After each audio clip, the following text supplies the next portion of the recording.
আমার নবী, আমাদের নবী, আল্লাহর হাবিব নবী রাহমাতুল লিল আলামিন নবী বলছেন, কোন মুমিন বান্দা পথ হাঁটা চলার পথে যদি একটা কাঁটা ফুটে পায়ের মধ্যে, ওই কাঁটার ব্যথা যদি সে ধৈর্য ধারণ করতে পারে আল্লাহকে সন্তুষ্টি করার জন্য, আমি নবী রাহমাতুল লিল আলামিন বলে দিলাম, ওই ব্যথা সহ্য করার কারণে, আল্লাহর উপর সন্তুষ্টি থাকার কারণে আল্লাহ তার আমলনামা থেকে গুনাহ মাফ করে দেয়। আর একটু জোরে, ফুটলেন কি? কথা বলে না। ফুটলেন কি? এবার আপনি শুধু কি করেছেন জানেন? ও ও মারে, কষ্ট হচ্ছে, কিন্তু একটু ধৈর্য ধরলেন, কারণ আপনি চিল্লাইলেও ব্যথা থাকবে। খুব খেয়াল করবেন, চিল্লাইলেও ব্যথা থাকবে।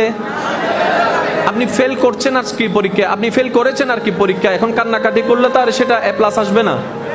এখন আমার যুবক ভাই বোনেরা, আমার যুবতী ভাই বোনেরা কি করে, যুবক যুবতী ভাই বোনেরা এটাকে না সহ্য করতে পেরে 10 জনের, ওই যে আমাদের সমাজের কিছু মানুষ আছে, ওই নিজের পাতে কি আছে কি দেখে না, মানুষকে শুধু বারবার খোঁটা মারে, মানুষের পাতের মধ্যে শুধু গুতা মারে। ছেলেটার, ওই মেয়েটার এই হয়েছে, ছেলেটার এই হয়েছে, পড়ালেখায় পাস করতে পারে নাই, নিজেদের পরীক্ষায় পাস করে নাই, সে কথা আর বলে না। ওই একটা ছেলে A- পেয়েছে, একটা মেয়ে A- পেয়েছে, এটাকে উৎসাহ সে দেয় না।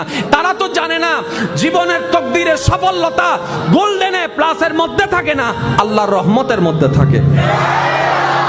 আপনার জানাশোনার অনেক ছেলে মেয়েকে আপনি দেখবেন ভালো পড়ালেখা করতো না, কিন্তু জীবনে শাইন করছে না, আছে নাকি না আপনারা বলেন? আবার যাদেরকে ছোটবেলা থেকে সবাই বলে সেটা অনেক ব্রিলিয়ান্ট, অনেক ভালো, এটাও তো আপনারা দেখেছেন। এটা আল্লাহ কেন করেছেন? আল্লাহ পাক জানান দিতে চাচ্ছেন, তোমরা যে থিওরি দিয়ে সফলতাকে চিন্তা করো, সেটা তোমাদের থিওরির উপর নির্ভর করে না, সেটা আমি রহমানের ইচ্ছার উপর নির্ভর করে। বলেন সুবহান। এবার বলেন, কষ্ট কার জীবনে নাই? সবার জীবনে কষ্ট আছে, সবার জীবনে কষ্ট আছে, সবাই নিজ নিজ জায়গায় দুঃখে কষ্টে সময় কাটাচ্ছে। আমাদের যে জিনিসটা বুঝতে হবে এবং মনে রাখতে হবে, মনে রাখবেন, শয়তান কখন বেশি হামলা করে জানেন? যখন আপনি কষ্টে পড়ে যাবেন, শয়তান এসে আপনাকে লাড়া শুরু করবে। যখন আপনি বেশি ডিপ্রেশনে চলে যাবেন, শয়তান তখন আসবে। তখন এসে কি বলে, এখন আমি বললে আপনাদের এখানে অনেকের সাথে আপনার কথা মিলে যাবে। দেখেন আমাদের জীবনে এরকম হয় কিনা, অনেক নামাজ পড়ছে, অনেক নামাজ পড়ে চেয়েছে, তাহাজ্জুদ পড়ে চেয়েছে, দোয়া করেছে, কিন্তু আশাটা পূরণ হয় নাই। এক পর্যায়ে এসে মানুষটা বলে, নামাজ পড়ে আর লাভ কি? হয় এরকম হয়, চেয়ে আর লাভ কি? এতদিন চাইছি পাই নাই তো, এতভাবে চেয়েছি পাই নাই তো, এইভাবে চেয়েছি পাই নাই তো। আসলে সেটা ওনার কথা নয়, এর কিছুদিন আগে শয়তান এসে মনের মধ্যে বসাই দিয়েছে, পড়ে লাভ কি, তুমি তো পাচ্ছ না। আমরা বোকার মতো কি করলাম, ওই শয়তানের কথাটাকে নিজের কথা ভেবে আপন করে নিয়ে আমরা ধোকায় পড়ে গেলাম। আর সেজন্য সবার উচিত আগে শয়তানের ধোকা কাকে বলে সেটা যাচাই বাছাই করা, শয়তানে কিভাবে ধোকা দেয় সেটা বুঝতে পারা। কারণ আপনার আমার যেভাবেই হোক আল্লাহর প্রিয় হতেই হবে। আর একটু জোরে বলেন না, আল্লাহর প্রিয় হবার ইচ্ছা আছে না নাই? আপনি চান কিংবা না চান আপনাকে মরতে হবে, আপনি চান কিংবা না চান আপনাকে কবরে যেতে হবে। কি নিয়ে যাচ্ছেন ভাই, কি নিয়ে যাচ্ছেন? নিজেকে প্রশ্ন করেন। তর্ক করার দরকার নাই, ঝগড়া করার দরকার নাই। এবার আল্লাহ পাক রব্বুল আলামিন কি সুন্দরভাবে বলছেন দেখেন, হে আমার বান্দাগণ, তোমাদেরকে আমি পরীক্ষা করব ভয় দিয়ে। আর একটু জোরে, হে আমার বান্দাগণ জেনে রাখো, আমি তোমাদেরকে মাস্ট বি পরীক্ষা করব ভয় দিয়ে। সম্পদ নষ্ট করে, আপনজনদেরকে তোমার কাছ থেকে কেড়ে নিয়ে, আরো বিভিন্নভাবে আমি তোমাদেরকে পরীক্ষা করব, এতটুক জেনে রাখো। যেহেতু আল্লাহ জানাই দিয়েছেন, তার মানে পরীক্ষা নিবেন। যেহেতু আল্লাহ জানাই দিয়েছেন, আপনাকে পরীক্ষা নিবেন। এবার আপনি যতদিন এই দুনিয়ার মধ্যে থাকবেন, এই পরীক্ষা আপনাকে সম্মুখীন হতেই হবে। হয়তো এইভাবে, না হয় এইভাবে, না হয় আপন দিয়ে, না হয় পর দিয়ে, আপনাকে এই পরীক্ষার সম্মুখীন হতেই হবে, এতটুকু মনে বসাই নেন। এবার পরীক্ষা যখন সামনে, ইচ্ছা করুক না করুক, মনে ভয় লাগুক না লাগুক, পরীক্ষার হলে তো যেতে হবে।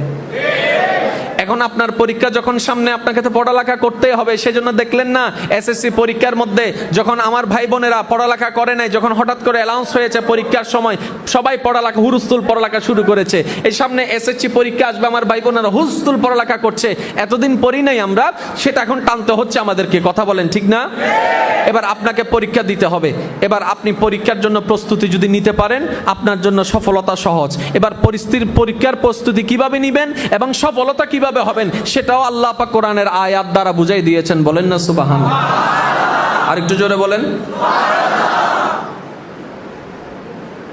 আল্লাহ বলছেন বিভিন্নভাবে আমি তোমাদেরকে পরীক্ষা, আওয়াজ হয় নাই, হে বান্দারা জেনে রাখো আমি আল্লাহ তোমাদেরকে বিভিন্নভাবে পরীক্ষা, কিন্তু ওয়াবাশশিরিস সাবিরিন, শুভ সংবাদ আমি আল্লাহ জানাই দিলাম তাদের জন্য যারা সেই বিপদ আপদ মুসিবতের মধ্যে এসে শয়তানের পাল্লায় না পড়ে আমি আল্লাহর উপর সন্তুষ্ট থাকতে পেরে ধৈর্য ধারণ ধরে থাকতে পারে, ধৈর্য ধারণ করে থাকতে পারে। আমি আল্লাহ শুভ সংবাদ তাদের জন্য শুনাই দিলাম। তার বিপদও আছে, শুভ সংবাদও আছে। একটু খেয়াল করবেন, বিপদও আছে, শুভ সংবাদও। এবার বলেন তো কোনটা আগে? জোরে বলেন না। শুভ সংবাদ, শুভ সংবাদ। এবার শুভ সংবাদ চাই না কে? সবাই চাই। এবার আমাদের যদি চাওয়াটাই শুভ সংবাদে হয়, তাহলে আমাদেরকে ওই বিপদের সেতুটা পার দিতেই হবে। এবার বেজার লাগে কোথায়? শুভ সংবাদে নাকি বিপদে? জোরে বলেন না। হতাশ হয় কখন? শুভ সংবাদে না বিপদে? এবার আপনার ব্যবসা করেছেন অনেক টাকায় লোন করে, অনেক টাকা লোন করে আপনি অনেক কষ্ট করে ব্যবসা দাঁড় করাইছেন, 3 মাস আপনি লস। এবার আপনার সব দিক থেকে সবাই চাপ দেওয়া শুরু করলো, টাকা দাও টাকা দাও টাকা দাও। এখন আপনি ডানো বামো সামনো পিছনো পথ দেখতে পাচ্ছেন না। এই কৌশলগুলো যদি আল্লাহর ওয়াস্তে যদি আমরা শিখে ফেলতে পারি, সবার আমাদের মধ্যে ঈমানের আলো জ্বলে উঠবে। সুবহান।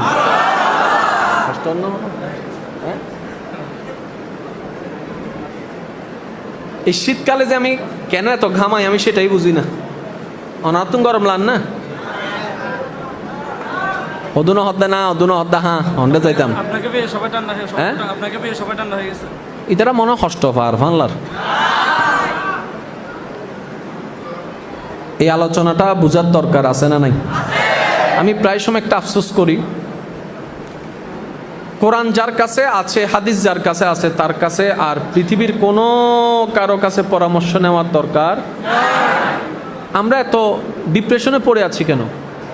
আমরা কোরআনটাকে আসলে বুঝার মতো, বলেন না ভাই একটু, আমরা কোরআনটাকে বুঝার মতো বুঝি নাই। এই কোরআনটাকে যদি আমরা বুঝার মতো বুঝতে পারতাম রবের কালাম হিসেবে, হায় হায় হায়, আমাদের জীবনের সমস্ত কিছুই সমাধান হয়ে যেত। এখন একটু খেয়াল করবেন, আয়াতটা বুঝার চেষ্টা করি, আল্লাহ যদি আমাদেরকে তৌফিক দান করে। আর একটু জোরে বলেন না। বিপদ আগে, শুভ সংবাদ। তাহলে আপনার আমার টার্গেট কি? শুভ সংবাদ। তাহলে শুভ সংবাদ যদি এখানে হতে পারে, 1 সপ্তাহ হতে পারে, 1 মাসও হতে পারে, 1 বছরও হতে পারে, 10 বছরও হতে পারে। ওই টাইম আপনি আমি শনাক্ত করতে পারবো না, ওই টাইম আপনি আমি সিলেক্ট করতে পারবো না। রবের যেই দিন ইচ্ছা সেই দিনেই তিনি আমাদেরকে পার করাই দিবেন। সুবহান। তাহলে আপনাকে আর শয়তানে ফাঁদে ফেলতে পারবে? আরো জোরে বলেন না, ফাঁদে ফেলতে পারবে? যেমন আপনি যদি কারোর জন্য অপেক্ষা করেন, সে যদি বলে আমি 10 মিনিটের ভিতর আসতেছি, তখন দেখবেন অস্থিরতা বাড়ে। কারণ আপনার কাছে টাইম এখানে সেটিং হয়েছে। কিন্তু 10 মিনিট তো হয়ে গেল, 9 মিনিট হলো, সে তো আসে না, 10 মিনিট হলো আসে না, 12 মিনিট 15 মিনিট হতে না হতে আপনি কিন্তু আবার একটা কল দেন। আর সে যদি প্রথমে এই কথা বলতো, দোস্ত তুই দাঁড়া, আমি জ্যামের মধ্যে আছি, দেখি আসতে কতক্ষণ লাগে, তাহলে কিন্তু আপনার এই টেনশনটা লাগতো না, কারণ আপনি কোনো টাইম জানেন না। আমরা বেশিরভাগ মানুষ বোকামি করি কি জানেন? এই যে আমরা নামাজ পড়লাম, কোন একটা স্বপ্ন চাওয়া পূরণ হওয়ার জন্য রোজা রাখলাম, নফল নামাজ পড়লাম, তাহাজ্জুদ রাখলাম, তাহাজ্জুদ করলাম, দোয়া করলাম, আমাদের চাওয়াটা হয় কি এটা ইমিডিয়েটলি যেন হয়ে যায়, ইমিডিয়েট যেন পেয়ে যায়। এমন ভাবে ভাবনি আমরা এক একজন আল্লাহর ওলি হয়েছি, আমরা এক একজন আব্দুল কাদের হয়েছি, আমরা এক একজন মঈনুদ্দিন হয়েছি, গেছি, আমরা এক একজন রাবিয়া বসরি হয়ে গেছি। আমাদের তো সেই ধৈর্য এখনো হয় নাই, আমাদের ঈমান তো সে এখনো হয় নাই। আমাদের বুঝতে হবে বান্দার কাজ শুধু চাইতে থাকা, রহমানের যেই দিন ইচ্ছা সেই দিনে তিনি দান করবেন। এবার আপনার জীবনে তো অনেক কষ্ট, এটাই তো আপনার দুঃখ। আপনার জীবনে তো অনেক কষ্ট, আপনার জীবনে তো অনেক পরীক্ষা, সেটাই তো আপনার মন খারাপ। একবার নিজের মনকে প্রশ্ন করেন তো, আপনার জীবনের কষ্টটা কি হযরত আইয়ুব নবীর চাইতে বেশি? জোরে বলেন না। আপনার আমার জীবনের কষ্ট, আপনার আমার জীবনের দুঃখটা কি হযরত আসিয়া আলাইহিস সালামের চাইতে বেশি? আপনার আমার জীবনের কষ্ট দুঃখটা কি হযরত ঈসা আলাইহিস সালামের চাইতেও বেশি? আর একটু জোরে বলেন না। আপনার আমার জীবনের কষ্টটা কি ইব্রাহিম নবী আলাইহিস সালামকে আগুনের মধ্যে পড়ার সেই পরীক্ষার চাইতেও বেশি কঠিন? আপনার আমার জীবনের কষ্টটা কি হযরত ইউনুস আলাইহিস সালামের মতো মাছে থাকা, দিনের পর দিন রাতের পর রাত, ওই রকমের চাইতেও কি বেশি কঠিন হয়েছে? আপনার আমার জীবনের কষ্টটা কি নবী রাহমাতুল লিল আলামিনের মক্কার জীবন, তায়েফের জীবনের চাইতেও বেশি হয়েছে? তাহলে ওনাদের কষ্টের সামনে আপনার আমার কষ্টের কোনো কিছুই না। আরে আপনি কেমন নবীর উম্মত, আপনার নবী কত দয়াবান, আপনার নবীকে আপনার আল্লাহ কত শান দান করেছেন। আরে যেই নবীর, গভীর মনোযোগ, যেই নবীর দরবারে ফেরেশতাদের জিবরাইল আসতো, আর একটু জোরে বলেন না, এই জিনিসটা একটু মনে বসায় নেওয়ার চেষ্টা করবেন। যেই নবীর দরবারে ফেরেশতাদের, নূরের ফেরেশতাদের সর্দার আসতো, যেই নবীর লাগতে জিগর নাতিদের জন্য জান্নাত থেকে পোশাক আসতো, যেই নবীর কদম হচ্ছে জমিনে, আল্লাহ এমন দয়া দান করেছেন হাতটা বাড়াই দিলে হাত পৌঁছাই দিত জান্নাতের বাগানে। যেই নবীর একটা ইশারায় কাদ নারা তাকাল্লুবা, একটা ইশারায় কিবলা পর্যন্ত আল্লাহ পরিবর্তন করে দেয়। আর একটু জোরে বলেন না সুবহানাল্লাহ। যেই নবী পথ দিয়ে হেঁটে গেলে নিষ্প্রাণ পাথর পর্যন্ত সালাতু সালাম দিয়ে দিত। সেই নবী জীবনে বুকের কষ্টে থাকবে, ক্ষুধার যন্ত্রণা থাকবে, এটা কি মানা যায়? জোরে বলেন না রে ভাই। রিজিকের মালিক কে? আরো জোরে বলেন, রিজিকের মালিক কে? এবার আমার নবীকে, আল্লাহর বন্ধু, আল্লাহর হাবিব রাহমাতুল লিল আলামিন। তাহলে সেই নবীর ঘরে বলে খাবার, আমরা শুনি সেই নবীর ঘরে খাবার নাই, একটা খেজুর দিয়ে 3-4 জনে ভাগ করে খায়, একটা খেজুর দিয়ে 3-4 দিন ধরে খায়, 3 দিন উপবাস থাকে, খাবার নাই, সন্তানরা খেতে পারে না, নাতি খেতে পারে না।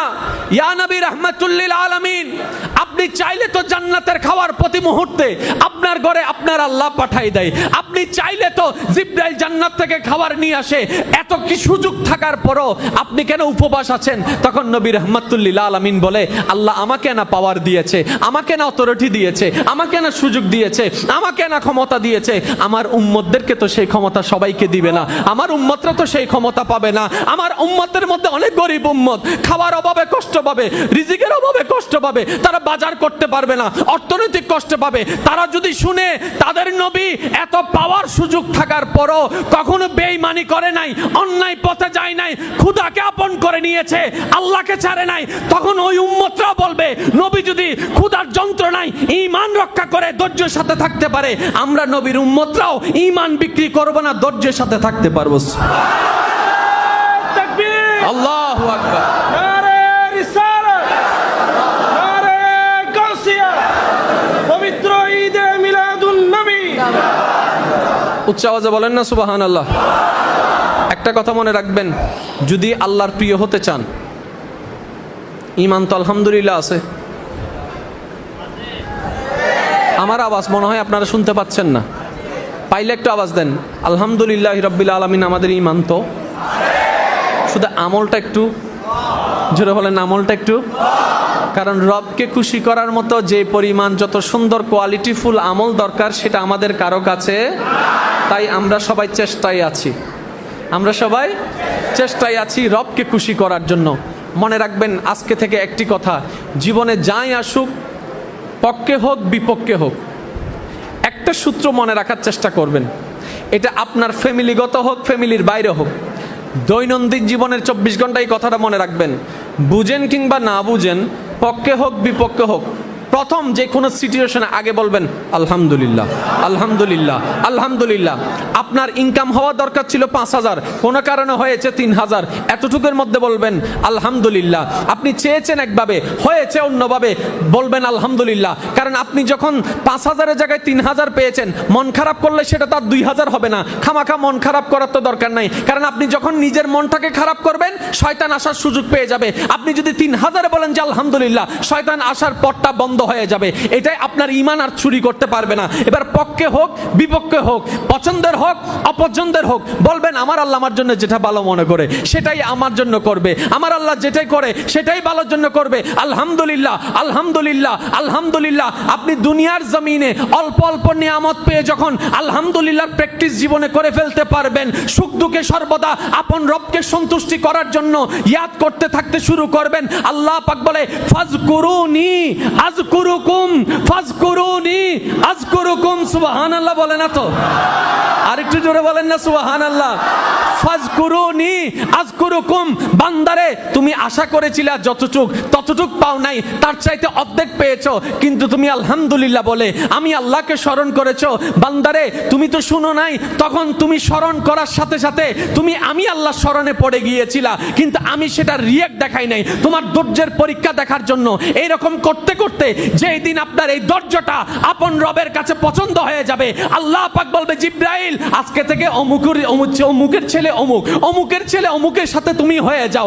আল্লাহ পাক বলবে জিব্রাইল আজকে থেকে আমার বান্দাকে তুমি সাপোর্ট করা শুরু করে দাও। জিব্রাইল বলবে, ফেরেশতা বলবে আল্লাহ আমি কেন করব, সে কি করেছে? রব্বে করিম বলবে সে ধৈর্য ধরে আমার পরীক্ষায় পাশ হয়েছে, আজকে থেকে আমি আল্লাহ তার সাথে হয়ে গিয়েছি। ইন্নাল্লাহা মা'আস সাবিরিন। ওই দিন থেকে আপনার সফলতা শুরুটা বলে নাই, ওই দিন থেকে আপনার সফলতা, আওয়াজ এখনো পাই নাই, ওই দিন থেকে আপনার সফলতা শুরুটা আগে আসতে হবে তো, তারপরে না বুক করা, খাওয়াটা আগে আসতে হবে তো, তারপরে না খাওয়া। এখন খাবার টেবিলে আসে নাই, চিল্লা ফাল্লা শুরু করে দিলে হবে? কারণ এখনো তো খাবার রান্না, জোরে বলেন না, এখনো খাবার রান্না। জীবনে যদি সফলতা চান, ধৈর্য ছাড়া দ্বিতীয় কোনো উপায়। এবার আপনার আল্লাহ ওই আয়াতে আপনার আমার জন্য কি নিদর্শন দিচ্ছেন দেখেন। ধৈর্য ধারণ করা, ওয়াবাশশিরিস সাবিরিন, ধৈর্য ধারণকারীর জন্য শুভ সংবাদ। তো ধৈর্য ধারণকারী কারা? আল্লাযিনা, যারা ইজা আসাবাতুহুম মুসিবা, যখন ওই বান্দাদের উপর কোনো মুসিবত চলে আসে, দুঃখ চলে আসে, কষ্ট চলে আসে, তারা পেরেশান হয় না, তারা শুধু একটা কথা বলে কি? ইন্না লিল্লাহি ওয়া ইন্না ইলাইহি রাজিউন, ইন্না লিল্লাহি ওয়া ইন্না ইলাইহি রাজিউন। আমার পথে থাকা বান্দারা নিরাশ হয় না, হতাশ হয়ে শয়তানকে সুযোগ দেয় না। তারা বলে যেটা হারিয়েছে সেটা আমার নয়, সেটা আমার আল্লাহর। এবার আমি আপনাদেরকে বলি, ভাইজান কষ্ট হচ্ছে আপনাদের?